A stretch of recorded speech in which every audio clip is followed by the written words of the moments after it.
இந்த என்னுடைய பேர் MS மானசாமி.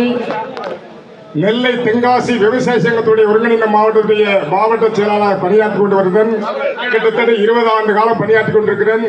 இந்த இரட்டைகுளம் கால்வாய் திட்டத்தை தொடர்ந்து மாவட்டத்துடைய ஆட்சித்தலைவர்கிட்டையும் சட்டமன்ற உரிமையிட்டும் அதிகாரிட்டையும் அனைத்து அதிகாரியும் கொடுத்து கொண்டுதான் இருக்கும். இதுவரைக்கும் இந்த கால்வாயை ஆலங்குளம் சட்டமன்ற உறுப்பினர் சின்னத்தம்பி தேவரில் இருந்து இந்த 14 வரை இந்த மனுவை அரசுக்கு கோரிக்கை வைத்து நான் தான் கொடுத்து கொண்டிருக்கோம். ஆனால் நிறைவேறவில்லை. ஒவ்வொரு கட்டத்திலும் வந்து போய் கொண்டிருக்குது. இப்போது நமது எல்லா தலைவரும் இங்கே இருக்கார்கள். இந்த அரசு அடுத்து அமைஞ்ச உடனே இந்த திட்டம் நிறைவேற்ற உடனே நீண்ட நாள் கோரிக்கை. ஆத்துல பாருங்க தண்ணி வீணாக போகுது. நேற்று பார்த்து வந்தோம். நெட்டூர் ஆத்துல பெட்ரோலும் கோலம் பெரிய தண்ணி போய்கிட்டு இருக்கு. வேஸ்டா மலமல வயிற்றுச்சலா இருக்குது.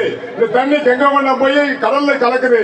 இந்த பகுதி விவசாயிகள் சுரண்டை கிழக்க தேவரகுளத்துக்கு மேற்க சங்கரகுலிக்கு இங்க கடுங்குநேரிக்கு வடக்க செழிப்பு இல்ல, மழை தண்ணி இல்ல, மழை பெய்யல. இந்த அரசாங்கம் செய்யணும்னா அந்த சட்டமன்ற உறுப்பினர் பதவியை ராஜினாமா செய்திருக்கணும். செய்திருந்தா அந்த அரசு பயப்படும். ஏன் செய்யவில்லை? இப்ப அழுது என்ன புண்ணியம்?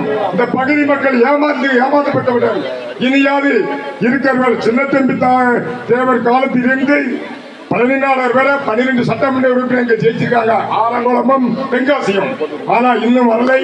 நம்ம இந்த கவனத்தை பொன்னார அண்ணன் ஐயாவிட்ட கொடுத்திருக்கிறோம். அது மட்டுமில்லை, இந்த கோரிக்கையை நான் சொல்கிறேன். குழாய் ராஜஸ் குழாய் மூலமாக இங்கே 250 குளம் தென்காசி மாவட்டத்துக்கு உட்பட்ட குளம். அதை தண்ணி நிரப்பி கொடுத்தால் குடிநீர் விவசாய பிரச்சனை முடியும். இது நான் மாண்புமிகு கவர்னர் RM ரெய்யி அவர்களிடத்தை குற்றாலத்தை கொடுத்திருக்கிறேன். அவருடைய நகல் அதே மாதிரி ஒரு பணுவை நம்ம பண்டார ஐயா அவர்களிட்ட கொடுக்கப்படும். இதையும் நம்ம நரேந்திர மோடி பிரதமர் அவர்கிட்ட ஒப்படைச்சு இது மிகப்பெரிய திட்டம்.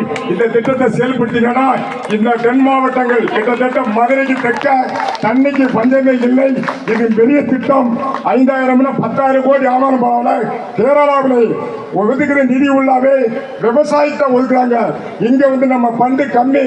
விவசாயத்தை கவனம் வச்சு செலுத்தினா தான் அந்த திட்டத்தில் அவன் கல்லு மலையை தொலை போட்டு கொண்டு போன தண்ணிக்கு மலையை சுத்தி தான் கடலுக்கு போகுது. ஏன் தமிழ்நாட்டில் இருக்க தலைவர்களை செய்யவில்லைங்கிறதை கோரிக்கை வைத்திருக்கிறேன். நீங்கள் இந்த திட்டத்தை சட்டமன்றத்தில் பேசணும். பாராளுமன்றத்தில் நமது இரும்பு மனிதன் பிரதமர் நரேந்திர மோடி ஐயா அவர்களை கொடுத்து இதை பேச சொல்லி எனக்கு பேச வாய்ப்பளித்த அனைத்து தலைவர்களுக்கு நன்றி கூறி நன்றி வணக்கம்.